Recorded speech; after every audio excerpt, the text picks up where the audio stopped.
Where the Food Comes From fans first met Renee Guilbault as an author and really cooking expert, more of an executive chef. You've seen her book reviews on our site. You've seen her wonderful recipes on our site. But now Renee is here in a new capacity as a TV star. Renee, thanks for being here. Oh my gosh, thank you so much for having me. And we're going to have to work out that whole TV star thing because I don't know You get, about that. I'm you just get doing my used to it. job. Yeah, you get used to it. So Renee, your whole career has really been focused on not being stuck in the kitchen, not having to be in the kitchen, being able to appreciate the joy of being in the kitchen and still being able to make a life that's not dependent on what can be a very hectic and harried way to make a living. Mhm. Yeah, I mean, let's be real. I worked very hard to become an executive chef. I Yeah. had a lot of twists and turns in my career, and I talk a lot about it in the book because, as you know, I used my examples of, real life career building as, the tools to amplify the skills needed and also to normalize the fact that, careers are more like chutes and ladders. They're not necessarily these perfect linear experiences, right? They have all sorts of unexpected things that happen. And I And, was and so and some shocked. amazing off ramps that you weren't expecting in the first place.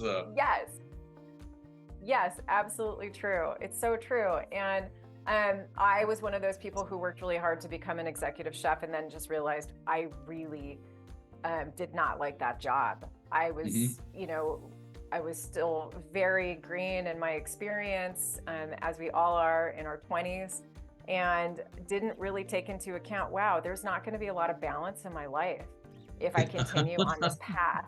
Right. So, oh shoot, now what do I do? Because here I've just chased this dream for years and I've achieved it and it's a disaster and I actually can't stand it. So now what? And I think it's so important to acknowledge those moments so that young people recognize that they're not alone and that they happen to all of us. And also, there's still a way forward, right? The sun's going to come out tomorrow. You're going to find your way. And all of those learnings are really important. And so I was very fortunate to then move into food and beverage management through franchise businesses where I started to marry all those skills of, the business side of food and then the culinary and creative side of food. And so, becoming an executive chef was a really important experience for me because without it, I never would have moved into the business side of food, right? Sure. And that I think especially for forward looking and inventive and creative people, almost any move you make is not a mistake, even if it doesn't work out. Here you poured your life into becoming an executive chef and you got there and went, oh no, I hate it. Yep. But instead of saying that's the end of this road, now what am I going to do? All right, what can I build on from here? What does appeal to me? What does sound good to me? How can I take this knowledge and this experience and turn it into whatever's next in my life? Yep, exactly right.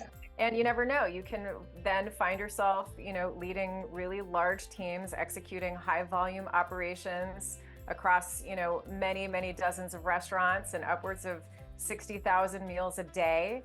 And then suddenly get a door knock from your uncle to become a Nepo baby at the age of 47. And can I help him with his cooking show? Like Thank you. you Thank you never for know. owning that Nepo baby. That's great.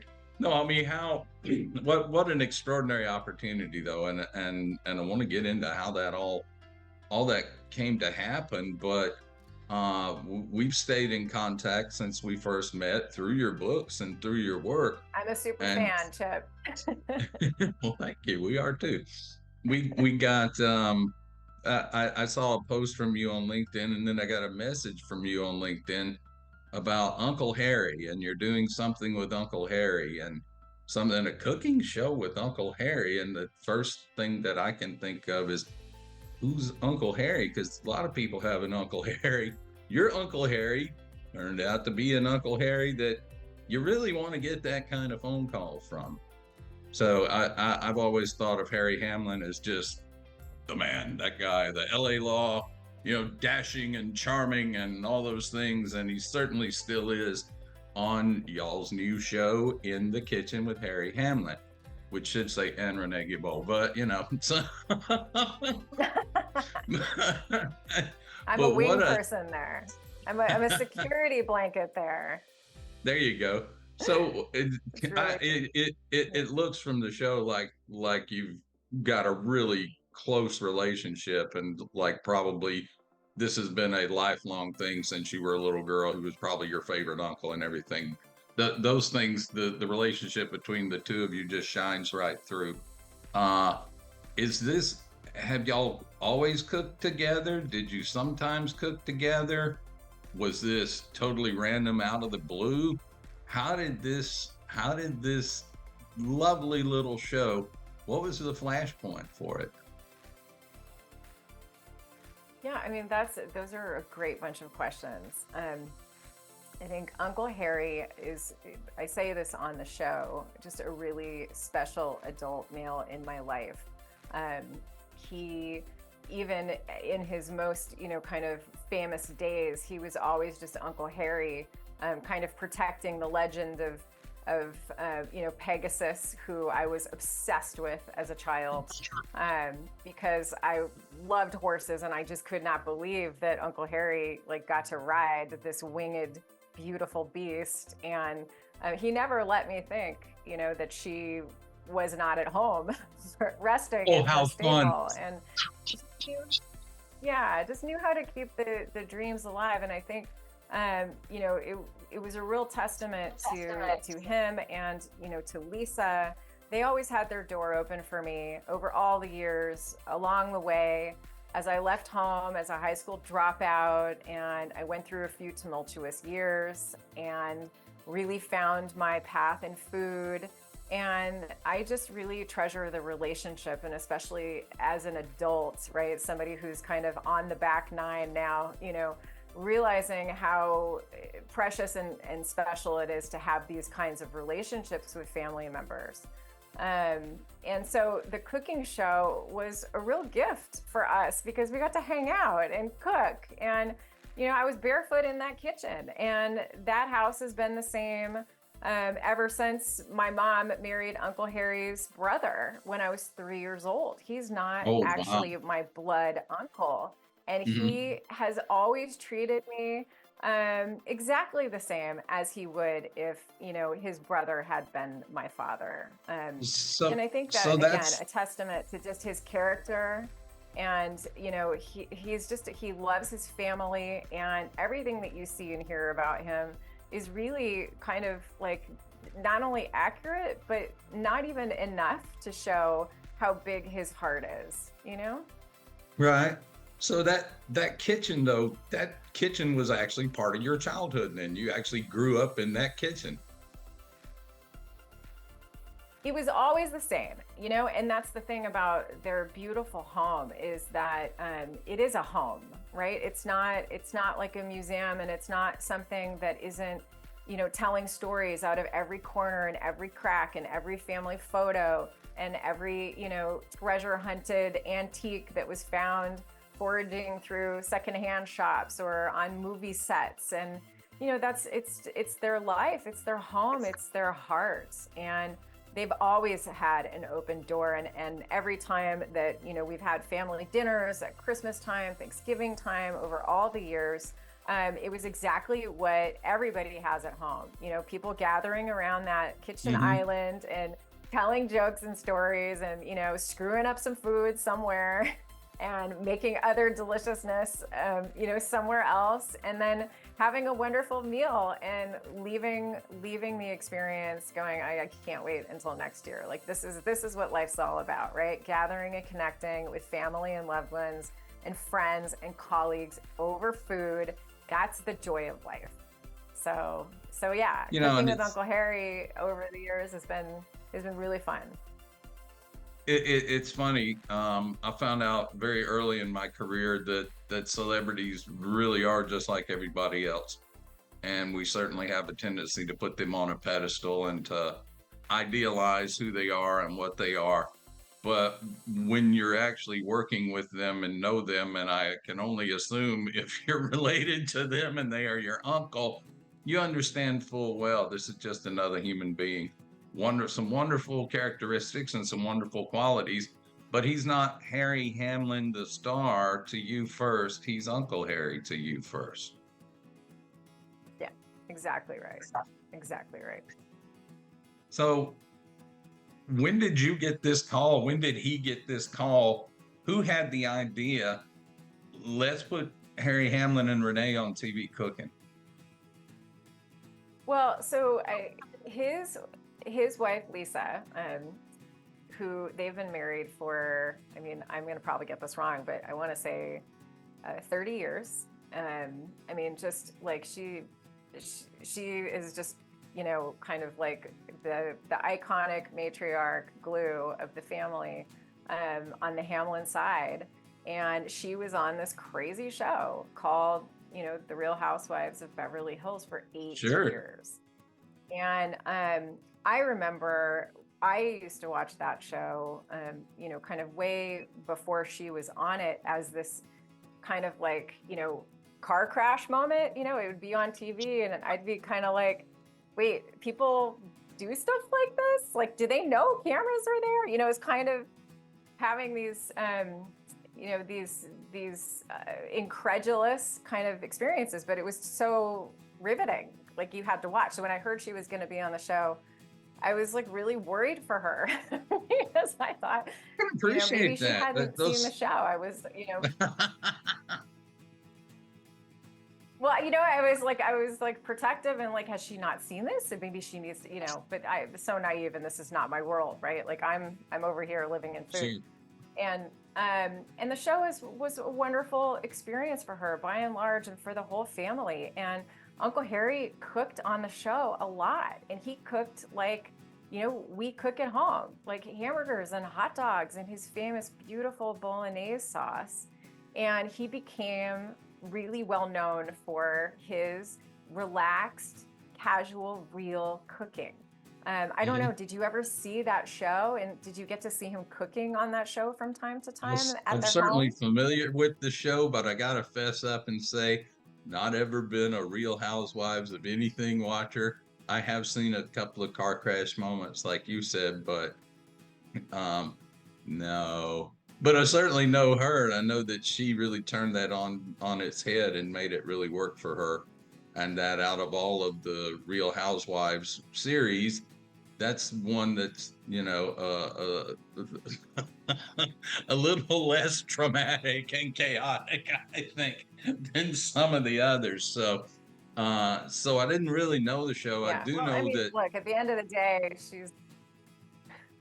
she's a pro. She's a professional. She knew the gig, Right. she knew the job, and she's so talented. She did an amazing job on that show. And what happened outside of that show, now Uncle Harry gets the door knock from AMC, where one of the executives' wives told her husband, you need to have, you know, Harry Hamlin do a cooking show.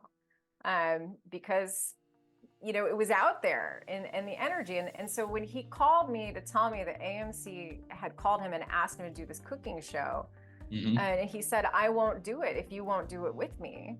Wow. And I was really, I paused. I was really kind of like, wait a minute. We would really need to talk about this, and what this could look like. And, you know, how could a show be produced and developed and evolve into a really meaningful invitation to cooking? You know, and I, you know, living on the business side of food, I really, I have to say, am largely not impressed with the food programming that I see, because I think it stops people from cooking. It's too perfect, or it's too competitive, or it's too complicated, and like nobody's gonna make this stuff at home. And it's really entertaining, and you know, that certainly has its value. But I think, and I'm really curious about your thoughts on this, especially because of where the food comes from. We have such an opportunity to re-engage and reconnect with real food. back at home in kitchens that we're cooking and preparing together and finding value and meaningful in that process for our health, for nutrition, for skills, right? And for joy. And so that's really what we worked with AMC to develop. Like, if we're going to do this, and if we're going to do something meaningful that's going to be impactful, that's going to help people rediscover, relaxed cooking at home with simple recipes for dinner parties that nobody's like running around freaking out, stressing out. Oh my God, I can't get this done. The timing, it's a disaster. And then you don't see your guests the whole time because you're in the kitchen. And we've all been at those parties, and we've all given those parties. Like, let's be honest about it. So how could we create really simple menus that are, easy to execute, that are lovely, so we could connect with the people coming and really have an experience? So that became the show. It's also fascinating that so much of it is coming out of Harry's garden himself. Yeah. So you've got the whole garden. You've got the 360 connection of growing your own food, preparing your own food, not turning this TV show into a Food Network competition, and I think you're right. A lot of the food shows that are out there now, they're competition shows more than they are food shows. They are cooking things that you're never going to make at home. Let's make a cake that looks like the Eiffel Tower. Well, you're probably not going to try that at home in your kitchen, and let's take, 3 beans, a bar of soap, a bag of flour, and some carrots, and a hot dog, and make a recipe. You're probably not going to do that in your home kitchen, even though we've all come to that. So to be able to do, this is exactly what we see as where the food comes from. And when we're making where the food comes from, we're trying to bring people, the way I say it is I parachute into people's lives, and we just drop in on their lives for a day or 2 or 3, and literally find out what they're doing, and whatever's going on at that time is part of the show. Good, bad, ugly, indifferent, whatever they're dealing with, that's all going to become part of our show. So I see that same kind of flow in the kitchen. It just seems so natural and easy and unscripted. I'm going to assume surely there are some scripted elements and things, but for the most part, it sounds like you guys everybody's just, including the guests, are just having fun and relaxing and coming to Harry's for dinner. Yeah. I mean, we knew who was coming to dinner, right? Mm-hmm. But that was kind of it. And I was amazed, again, coming from just the food side of the world, right? Like, entertainment is not my thing. I don't understand it. I don't know how the magic happens. And I was so shocked at how they were able to take, like, the holiday episode. You brought that up earlier. We shot that over 2 days, and they were able to masterfully, like, distill all of that into 22 minutes. I thought, how did you do that? Those editors are the real magicians, and that's, we shoot hours and hours and hours of footage for every half-hour episode of where the food comes from. And I often think the same thing. I have done it. I have sat in the editing bays and done those things for days on end, but it's a special kind of mind that does that. And I think that's what you see in TV. And I think it's really applicable to your main career, as that executive, as that organizer, as that gatherer.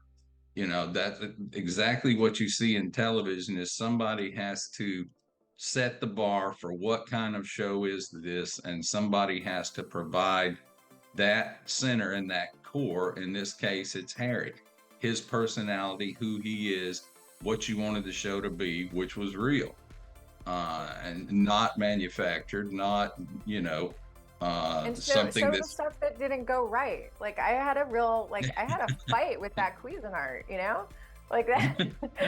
and I was glad for that, because how many of us fight with our Cuisinarts? Sure. Yeah, you don't pretty it up, you don't clean everything up, and if you drop the chicken on the linoleum floor, well, then you just rename that dish linoleum chicken, which is Oh boy. another episode from the show. So we see this, we see the same kind of things, and I get that same kind of I think even in the most chaotic moments of our show, there's still really a peace and a tranquility that flows through it, because we're like I say, we're parachuting into a river that's already flowing, and we're going to pull out of it in a couple, 3 more days, but it's going to keep on flowing. That I feel the same way watching your show. When I see you guys there in that lovely home and there in the kitchen, and it's very much all right, what's going to happen? We're going to try to make something, and what's going to happen? And some Yeah. people are coming over to eat, and they're very interesting people, and it'd be really embarrassing to burn the ragu, you know? Yeah, but you know what? Okay, let's use that as a perfect example, right? If you did burn the ragu, let's just say, like, what would a chef do? They would pull out, a dozen eggs and make a huge omelet or frittata Sure. and throw it in the oven instead. Nobody knows what your plan is, right? Like Mhm. they can't tell. You didn't provide printed menus where they've like paid for an expectation, but you know what? They will remember how you made them feel. And the invitation and the joy and the conversation and how that flows and the energy you bring to it and the hospitality that's like the golden thread woven through everything, caring for people, making them feel comfortable and special, and celebrating those moments. And then nobody's probably even going to remember what you had for dinner, but they are going to remember exactly how you made them feel, and that's what they're going to come back for. So it's a limited run series. It's 5 episodes. Who picked the recipes that are featured in every show? I did. I say that Uncle Harry and I did together. I mean, I kind of more put them together because that's more of obviously my skill set Sure. in just kind of pulling things together. But he has a lot of integrity with everything that he does, and he's an entrepreneur. He founded this incredible energy company. His father was literally a rocket scientist, and he graduated from Yale. He has all these kind of really interesting interests that are very diverse, and I think they all really complement all of the things that he kind of does all day long, whether it be acting or. Speaking of Renee, Sorry? guess who's in the house? Oh, is he showing up here? Are we getting a pop-in from Uncle Harry while we're talking about him? I love that. It sounds like he's coming in now.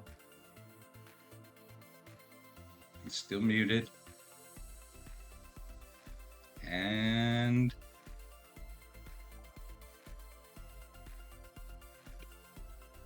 I'm here. Viola, Hi. there he is. Were your ears burning? Hi, guys. I can only say it again.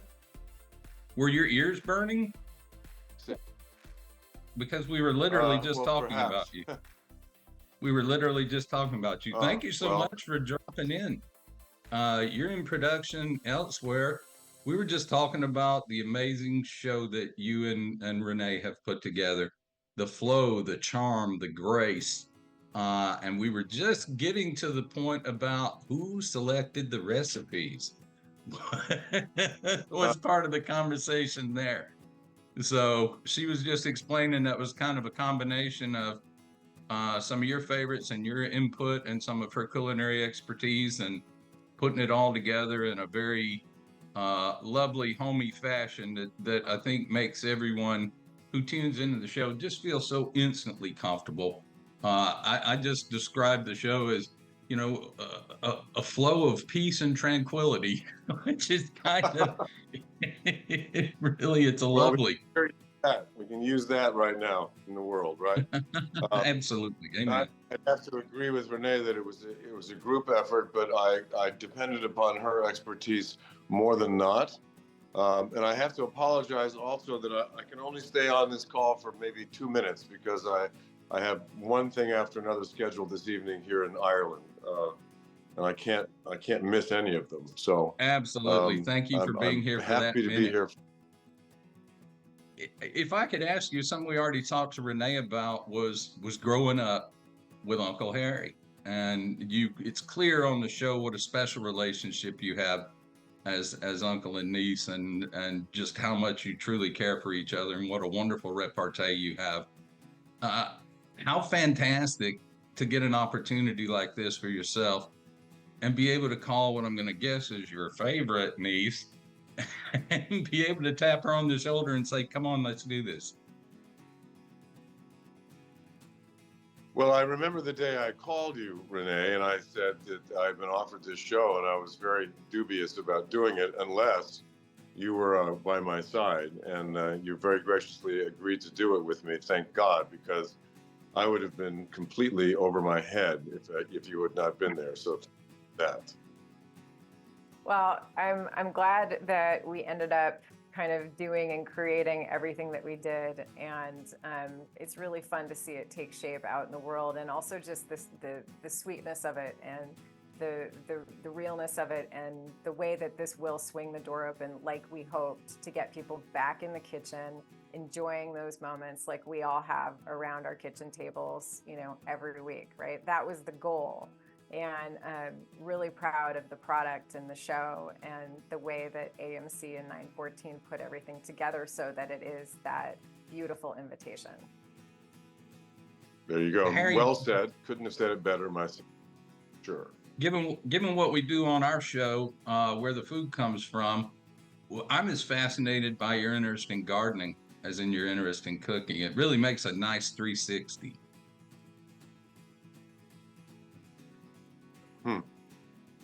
You kind of broke up a little bit on there. I heard the word Your garden. Your garden. Oh, the garden. Well, that was a COVID thing. That when COVID first happened, I remember trying to go to the supermarket and buy some food, and there was nothing there, and there was nobody in the market, and there was no food in the market, and so I said, well, this could get bad. I better learn how to grow my own food, and so I did.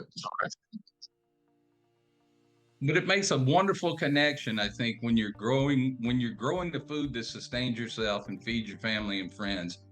It's a real 360. It's one of the most gratifying things I think there is in life, to be able to provide the food, cook the food, feed the food to the people, and enjoy their company, and this opportunity to sit down and break bread together.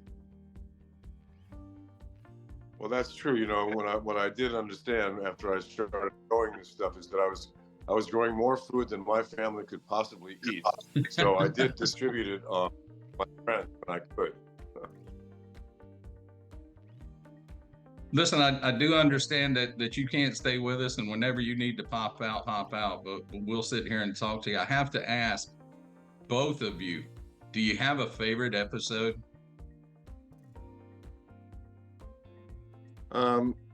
I like all of the episodes. I think, the fact that Ted and Mary were so gracious to wash the dishes at the end of the meal, that kind of is one of my favorite moments. When they rolled up their sleeves and decided to get in there and really, wash them up.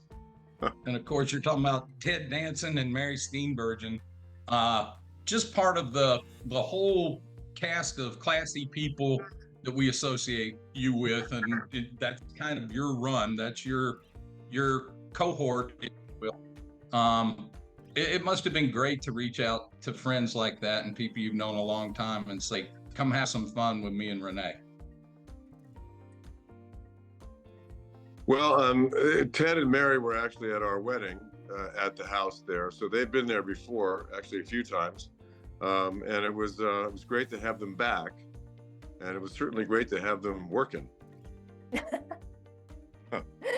don't mind having to move around a little bit now, because I have to get going. Absolutely, and if you don't mind, we completely understand. Is there any talk of another season of In the Kitchen? Well, I do believe that they are obligated to make a decision within the next couple of weeks on that. So we're hoping, of course, that they do come up with season 2. Season 1 has been successful as far as the network is concerned, but you never know why, when, and how they pick up a season for another season. So we're hoping that within 2 weeks we will know. Well, you've created something that's utterly charming. It's a very real breath of fresh air, and I think especially when it comes to cooking shows, and that Renee and I were talking about is just the feeling. This is all achievable. This is all real. This is just a comfortable weekend at our house. Not let's see if we can build a cake that looks like the Eiffel Tower. That's true. No, we weren't trying to bake any big towering cakes. We're just trying to cook some simple food. But listen, guys, I got to beg off. I love you, Renee. We got to talk. Great to see you, Chip. And you guys continue the combo. All right. Thank you so much. Okay. Well, Renee, that was fun. That was an unexpected treat. Wasn't it? He's just the best. He's the dearest. Well, you look up and you're in your Zoom meeting and it says Harry Hamlin is waiting to be admitted. I'm like, oh, literally never seen that before. So the show, and it was wonderful just talking to him for a few minutes, and you could tell that everything we see on the show is as genuine as it seems. Just the two of you, even for him to take the time and jump on with us a few minutes. It's clear this is based on a real relationship. This is based on real family. I guess, Renee, that's why it feels so good to watch. Yeah, and I think it's so fun to have that piece be a focus while we're also, trying to swing this door open, right? And to encourage people to come back and give it a try in the kitchen, and don't make it so complicated. Don't take it so seriously. And it's okay when things go wrong, and, all that good stuff, because what it really is time spent with the people that you really enjoy. And I guess that, the real power of publicity, to have an opportunity. Your career has been brilliant and stellar, and I didn't even know you had an Uncle Harry, and we already felt that way about you. What an incredible opportunity to use this as a vault board for the rest of your work. This is going to propel everything else you're doing. You're going to have so much more exposure. So many more people are going to find your wonderful work through this. What just an incredible stroke of luck. Is usually something that happens that you don't deserve, but I'd have to say you deserve every bit of this. But do you ever sit back and shake your head and go, wow, how did this happen, and how is this going to change things? Yeah, absolutely. And I think it is so funny because a lot of the messages in the book are about saying yes to opportunities, even when you don't know where those roads, will lead. And I think it's really important to recognize, at least for me and my work in this season of life, it's very much about passing the baton and about creating things that are of value and that help other people. If those kinds of components aren't primary in project work at this point, whether it be for my consulting company, working with independent restaurant owners and operators or larger corporate clients, or mentoring young people so they can help imagine what's possible in their own lives and help them continue, moving forward on their paths, to helping now home cooks get back in the kitchen and rediscovering the joy. It's a privilege and it's an honor, and it's work that's really purposeful and meaningful to me.